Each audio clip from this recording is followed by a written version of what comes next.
Ne aflăm astăzi la Pigeon International Fair de la Cluj, cea de-a treia ediție, cu domnul Tunduc Marius, președintele CNS al FCPR. Știu că aveți o activitate în cadrul FCPR intensă. Puteți să ne dați câteva detalii?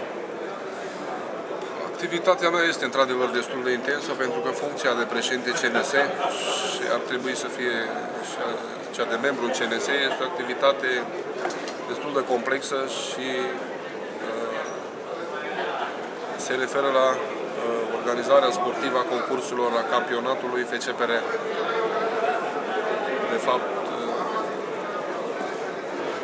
este cea mai importantă chestie din federație, pentru că în jurul concursurilor cu porumbei ne învârtim cu toții. Ați organizat anul acesta Berlin Național. Câți porumbei au participat? Care au fost rezultatele și așteptările dumneavoastră? Au participat aproape 4.000 de porumbei și aproape 1.000 de crescători, 934 dacă nu mă înșel.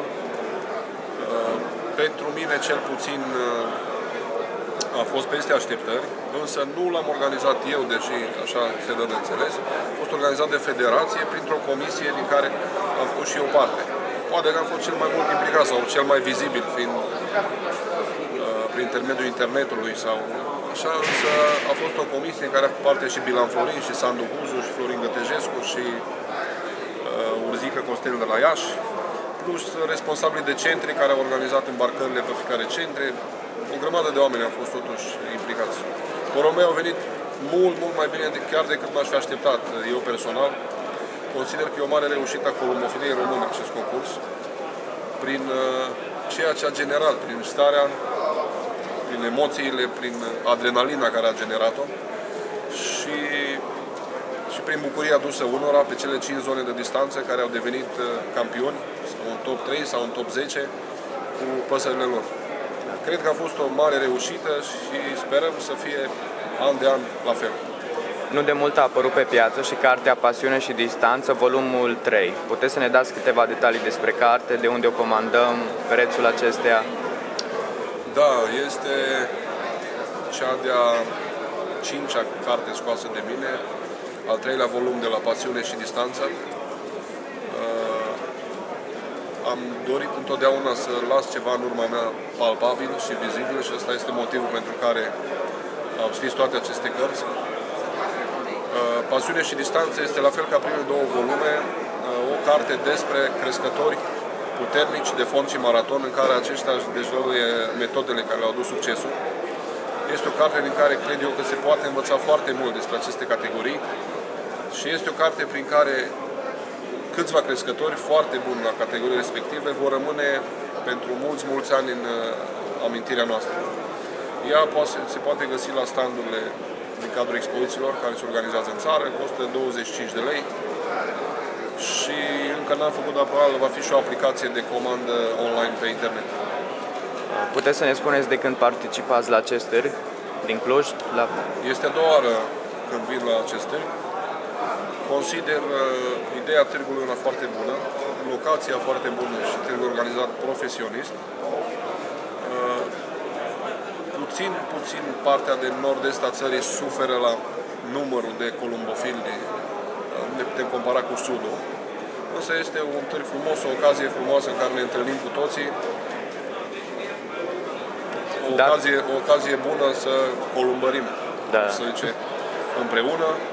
Și sincer îi felicit pe organizator pentru faptul că îl organizează an de an. Dat fiind faptul că sunteți reprezentantul oficial Romfried în România, puteți să ne spuneți care sunt produsele care au avut cea mai mare trecere la târg? Produsele Romfried știe toată lumea că sunt cele mai de top produse, nu pentru că eu sunt reprezentant Romfried, pentru că în România se vând extraordinar de bine și avem un număr foarte mare de distribuitori, subdistribuitori care lucrează cu noi, se vând foarte bine și ca și produse de top care stau în top de mai mulți ani, putea spune Avifarmul, Ghervitumul, Drojdia de Bere, Pavifac. Însă eu personal sunt foarte încântat de produsele noi dezvoltate de biochimistul Alfred Berger, produse în general naturale și produse care stimulează foarte mult imunitatea porumbeilor. Și mă refer aici la Hexambir, la Vidres Plus, la Usnegano și la un produs mai puțin cunoscut pe piața română, pentru că e un produs destul de nou. Young Tier Pulver, un produs cu colostrum, făcut în special pentru pui, care asigură o foarte puternică imunitate a puiilor de porumbel. Și spun asta prin prisma faptului că am auzit mult prea nenumărate locuri în România, crescători care se plâng de mortalitate la pui, inclusiv în județul nostru. Cred că majoritatea lumii consideră că este vorba despre adenoviroză, boala puiilor. Nu sunt personal de această părere. Consider că este o paramixoviroză. Consider că nu se folosesc pentru paramixo vaccinurile adecvate și că nu se lucrează suficient la imunizarea puiilor de porumbel cu produsele care vi le-am enumerat mai sus, fie de la firma Ronfet, fie de la alte firme, că mai sunt firme bune și foarte bune care vând produse pentru porumbei. Acum să revenim la columbofilul Tunduc Marius. Vă mai amintiți vârsta la care ați avut primii porumbei? Primii porumbei am avut în anul 1987. Aveam atunci 11 ani și n-am spus niciodată că erau inelați cu inele în domeniile de 86. Au fost doi voiajori de la un coleg de serviciu al tatălui meu și atunci a apărut microbul prima dată. În prezent, care linii de porumbei vă dau cea mai mare satisfacție? Sunt pasionat de concursurile de fond și de maraton.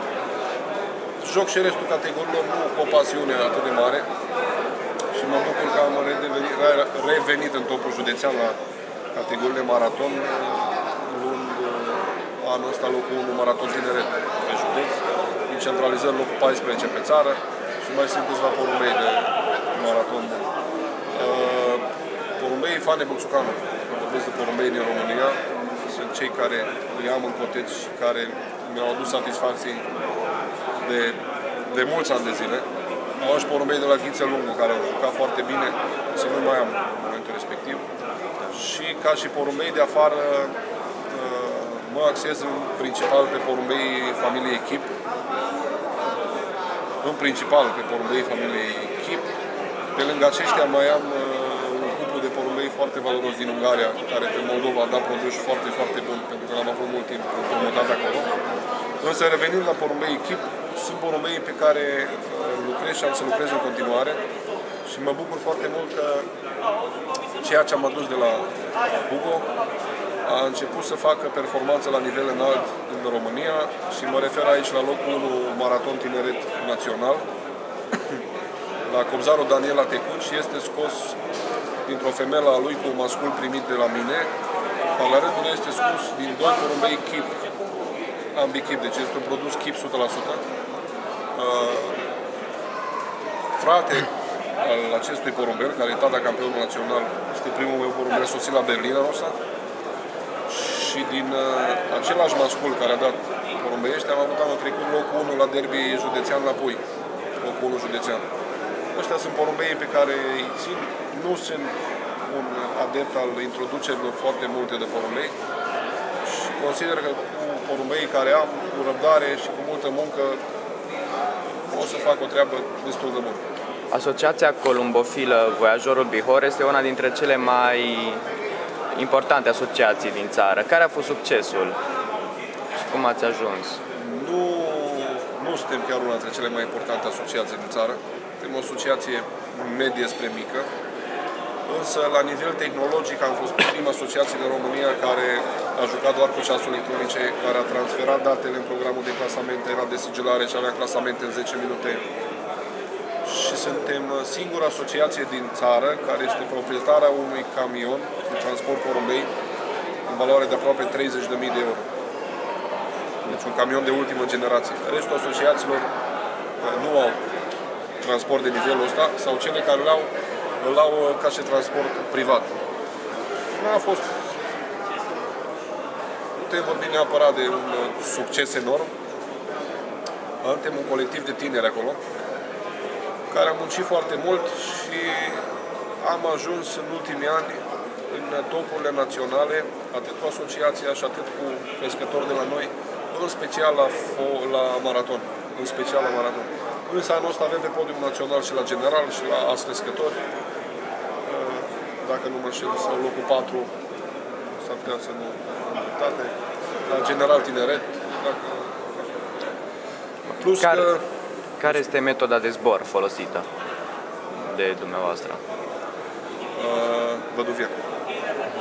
Folosesc programul KIP, efectiv, cum este scris în cartea Pasiune și Distanță. Respect în tocmai, mai puțin chestiile legate de hrană și de administrarea suplimenților nutritivi.